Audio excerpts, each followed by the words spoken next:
Assalamualaikum warahmatullahi wabarakatuh.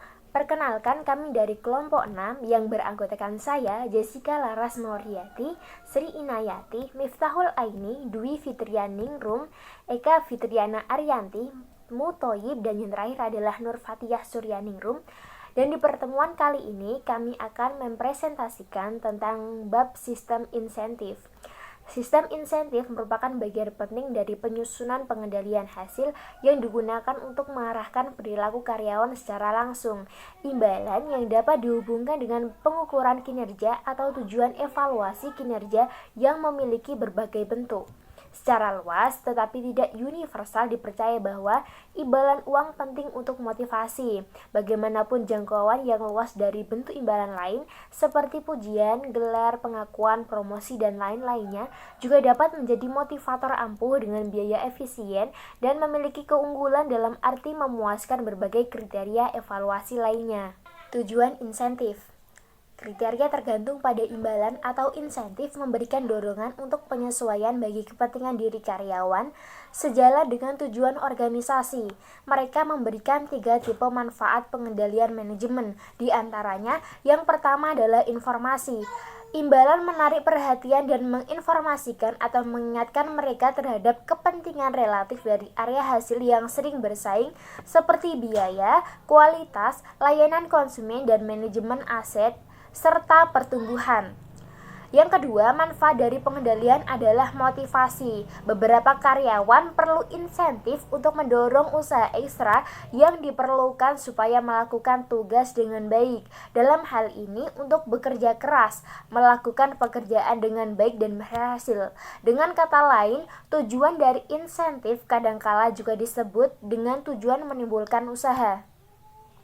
Yang ketiga, manfaat pengendalian adalah menarik dan mempertahankan personel. Imbalan bergantung pada kinerja adalah bagian penting bagi banyak karyawan sebagai paket kompensasi total.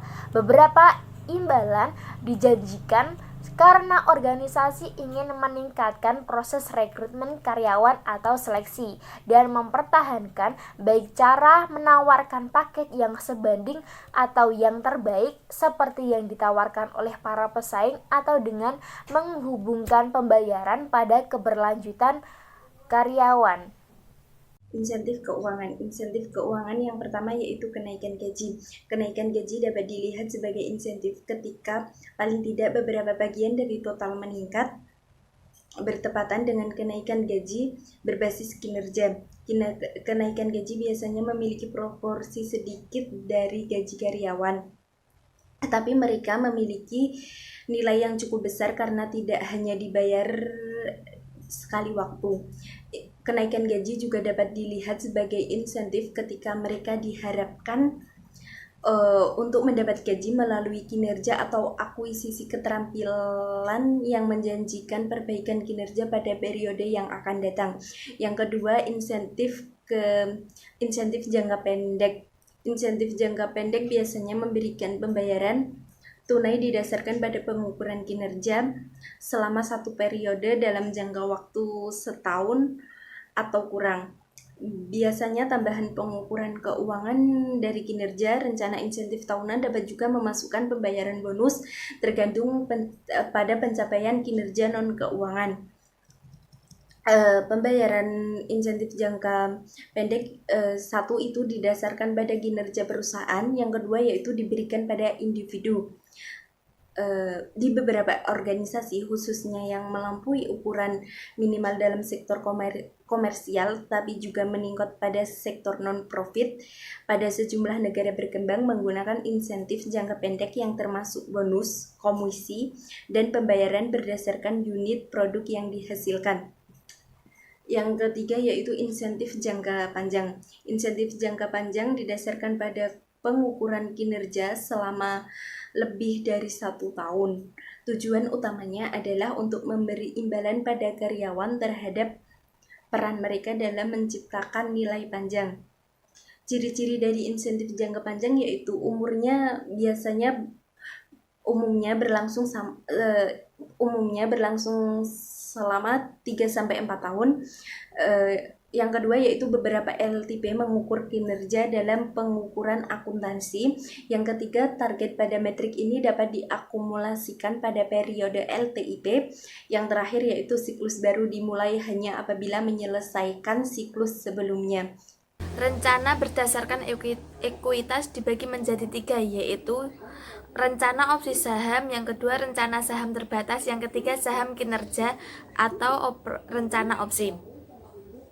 Yang pertama, rencana opsi saham. Rencana opsi saham memberi karyawan hak untuk membeli sejumlah saham perusahaan pada harga yang ditetapkan selama periode waktu tertentu.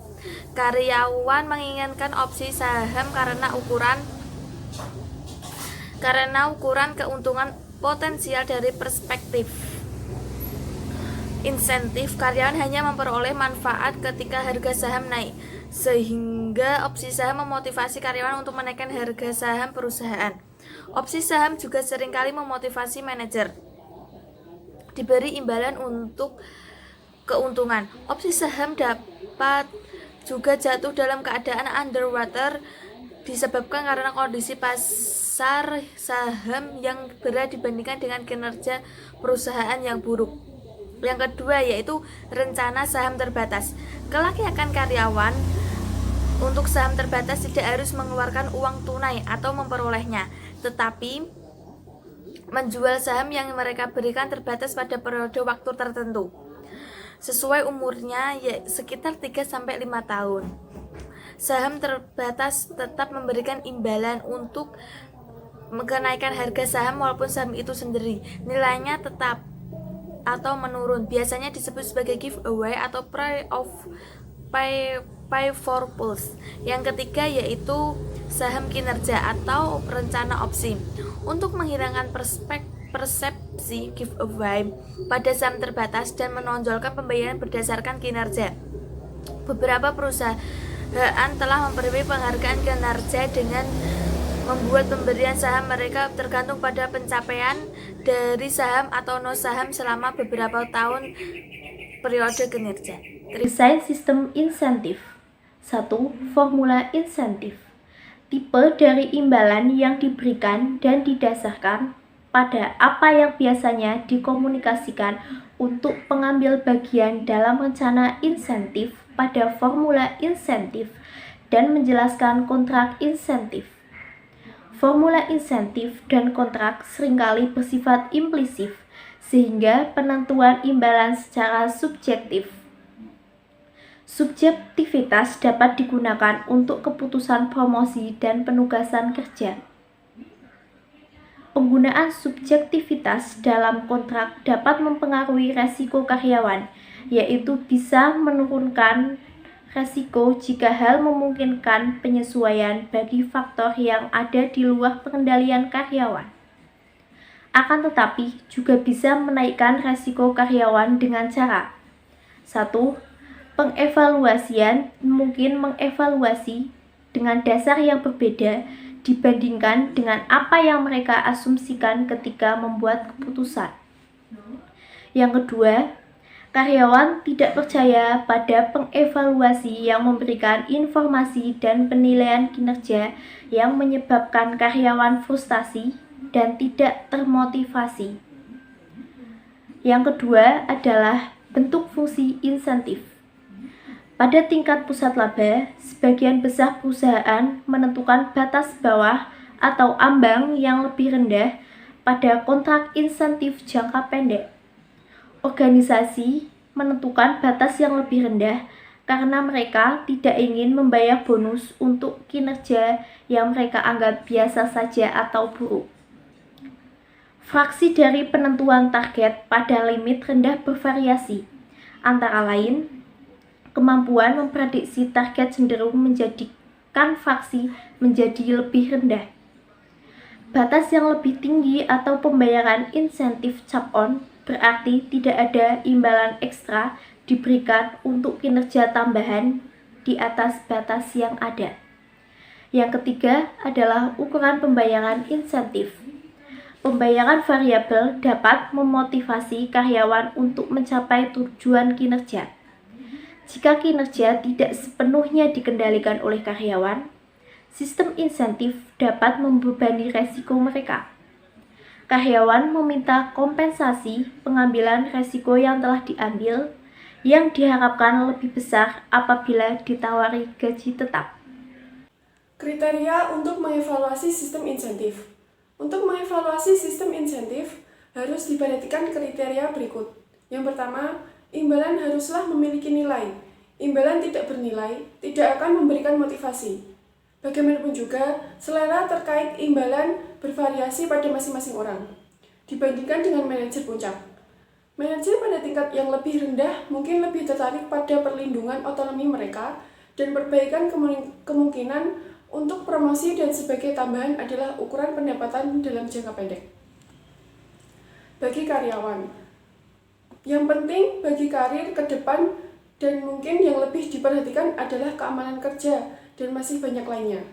Secara keseluruhan, studi menyarankan bahwa alasan yang bergabung dan tinggal dalam organisasi adalah lebih luas dari sekedar kompensasi, termasuk kepuasan yang berasal dari pekerjaan mereka dan peran yang mereka miliki, kesempatan dalam jangka panjang untuk pengembangan dan kemajuan, serta perasaan memiliki organisasi yang didambakan yang membagikan nilai mereka. Kemudian yang kedua, imbalan seharusnya memiliki pengaruh yang cukup besar. Jika imbalan yang bernilai disediakan dalam jumlah yang kurang, akan berdampak kontraproduksi. Karyawan dapat merasa terhina dan bereaksi dengan emosi sebagai bentuk penghinaan dan kemarahan. Imbalan mungkin memberikan pengaruh. Jika imbalan dapat terlihat oleh orang lain, pengaruh motivasi dapat meningkatkan perasaan bangga dan pengakuan. Kemudian yang ketiga, imbalan seharusnya dapat dimengerti.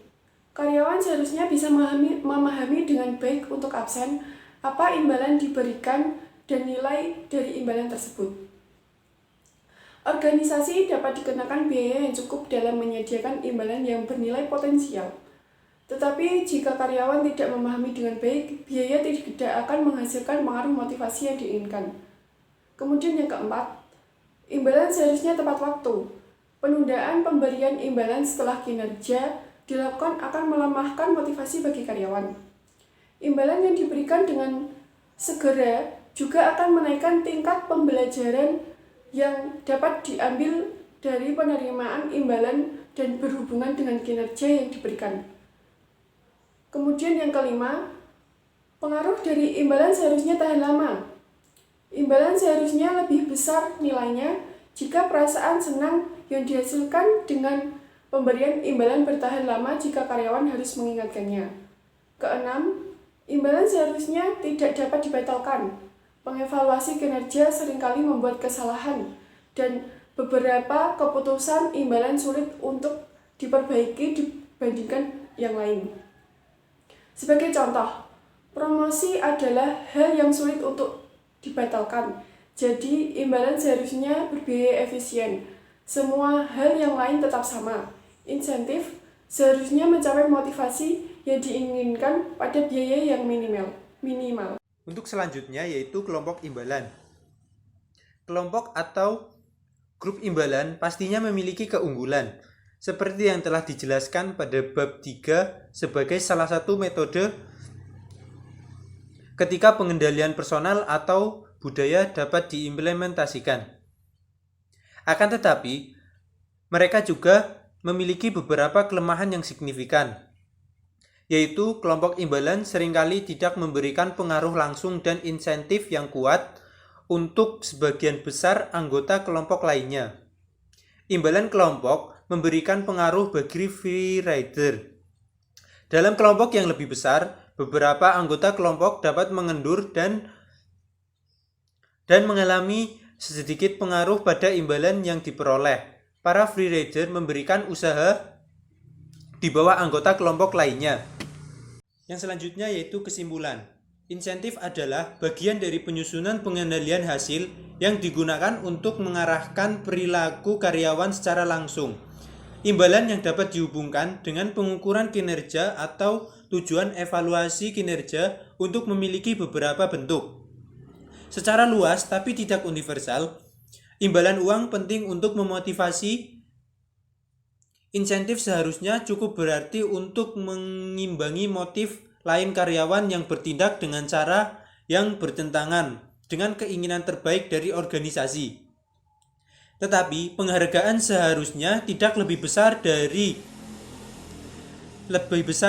yang diperlukan untuk memberikan motivasi yang diperlukan.